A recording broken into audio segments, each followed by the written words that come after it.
صوبہ خیبر پختونخوا کے بعد چلتے ہیں صوبہ پنجاب کی طرف اور نظر ڈالتے ہیں گاؤں دیہات کی عوامی خبروں پر۔ ساہیوال میں گستاخانہ خاکوں کے اشاعت کے خلاف تاجر برادری اور سول سوسائٹی کی جانب سے زبردست احتجاجی ریلی نکالی گئی، جس میں تاجروں اور سول سوسائٹی کی بڑی تعداد نے شرکت کر کے پیغمبر اسلام سے اپنی والہانہ محبت اور عقیدت کا ثبوت دیا۔ ریلی کے شرکاء نے پلے کارڈز اور بینرز اٹھا رکھے تھے جن پر امریکہ، سویڈن، کینیڈا کے خلاف نعرے درج کیے گئے تھے۔ اس موقع پر مقررین نے خطاب کرتے ہوئے شیخ اعجاز رضا، قاری افضل فریدی، حاجی عبداللطیف اور دیگر علماء کرام نے اس بات کا اعادہ کیا کہ امت رسول کے لیے کسی بھی قربانی سے دریغ نہیں کیا جائے گا۔ فیس بک بند کر دینا ہی کافی نہیں بلکہ گستاخانہ خاکوں کی اشاعت میں ملوث ممالک کا تجارتی، سفارتی اور ہر سطح پر بائیکاٹ کر کے پیغمبر اسلام سے مسلمان حکمرانوں کو اپنی والہانہ محبت کا ثبوت دینا چاہیے۔ یہ احتجاجی ریلی پاک پتن بازار میں جا کر اختتام پذیر ہوئی۔ رجانہ سے میں ہوں محمد ذوالفقار اور اس وقت موجود ہوں تمباکو کے ایک کھیت میں جہاں پر کٹائی اور وٹائی کا پروسیس جاری ہے۔ دیسی تمباکو کی کاشت کے لیے رجانہ اور اس کے نواحی گاؤں پاکستان بھر میں مشہور ہیں۔ دیسی تمباکو کی اگیتی فصل کی کاشت کا وقت نومبر ہے اور اپریل میں فصل تیار ہو جاتی ہے، جبکہ پچھیتی فصل فروری میں کاشت کی جاتی ہے اور مئی میں فصل تیار ہو جاتی ہے۔ دیسی تمباکو کا زیادہ تر استعمال حقہ پینے والے کرتے ہیں۔ اس تمباکو کا استعمال نسوار میں بھی کیا جاتا ہے۔ تمباکو کی کاشت کا عمل پنیری سے شروع ہوتا ہے اور کٹائی کے بعد وٹائی پر اختتام پذیر ہوتا ہے، جو کہ نہایت ہی محنت طلب کام ہے۔ دیگر فصلوں کی طرح تمباکو کی فصل سے بھی بہت سے انسانوں کا روزگار لگا ہوا ہے۔ تمباکو کے کاشتکاروں کو بجائی کے عمل سے لے کر تمباکو کی وٹائی تک بے پناہ مشکلات کا سامنا کرنا پڑتا ہے۔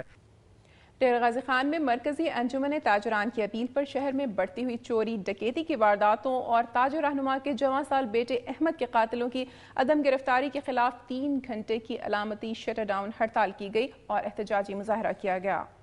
مظاہرین نے ٹائر جلا کر شہر کی اہم شاہراہوں کو ٹریفک کے لیے مکمل طور پر بند کر دیا۔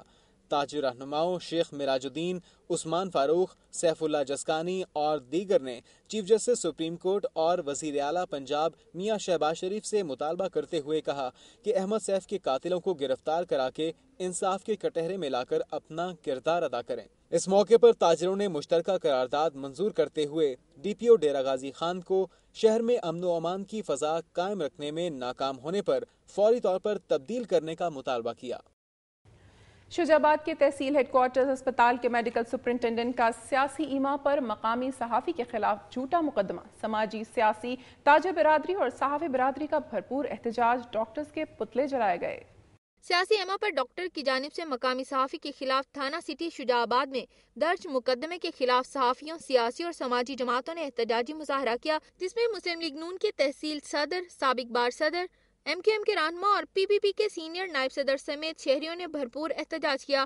تفصیلات کے مطابق ٹی ایچ کیو کے ڈاکٹر کی جانب سے رپورٹ جاری کرنے کے لیے رشوت طلب کرنے پر صحافیوں نے استفسار کیا، جس پر ڈاکٹر نے مقامی صحافی کے خلاف مقدمہ درج کرا دیا، جس پر صحافیوں اور سماجی حلقوں نے تھانہ صدر چوک پر ٹریفک بلاک کر دی۔ مقررین نے اپنے خطاب میں کہا کہ ڈاکٹرز اور پولیس سیاستدانوں کے اعلی کار بن کر لوٹ مار کر رہے ہیں۔ لوٹ مار اور کرپشن بے نقاب کرنے کے لیے صحافیوں اور سول سوسائٹی نے تحریک شروع کر دی ہے، جو ایم ایس اور متعلقہ ڈاکٹر کی معطلی اور مقدمے کے اخراج تک جاری رہے گی۔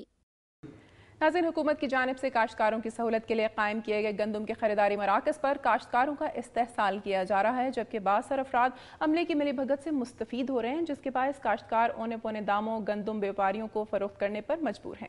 دیکھتے ہیں اس شریف سے ضیاء الحق شہزاد کی یہ رپورٹ۔ حکومت کی جانب سے گندم کے دانہ دانہ کی خریداری کو کاشتکار طبقہ کی جانب سے خوش آئند قرار دیا گیا، مگر فوڈ سینٹر پر آنے کے بعد سخت حکومتی پالیسی اور گندم خریداری کا ہدف کم ہونے کے باعث حقیقت واضح ہو گئی کہ ان مراکز پر سوائے ذلت و رسوائی کے کچھ نہیں۔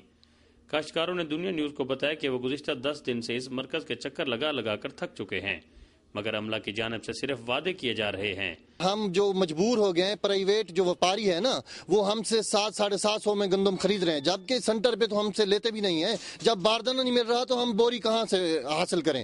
انہوں نے کہا کہ ایسا لگتا ہے کہ حکومت نے ایسی پالیسی مرتب کی ہے کہ نہ تو کاشتکاروں کو نہ کی جائے اور نہ ہی گندم خرید کی جائے۔ رہی صحیح کسر عملہ فوڈ اور پٹواریوں نے پوری کر دی۔ با اثر جاگیرداروں اور بیوپاریوں سے ملی بھگت کر کے باردانہ فروخت کر کے مستحق چھوٹے کاشتکاروں کی حق تلفی کی جا رہی ہے۔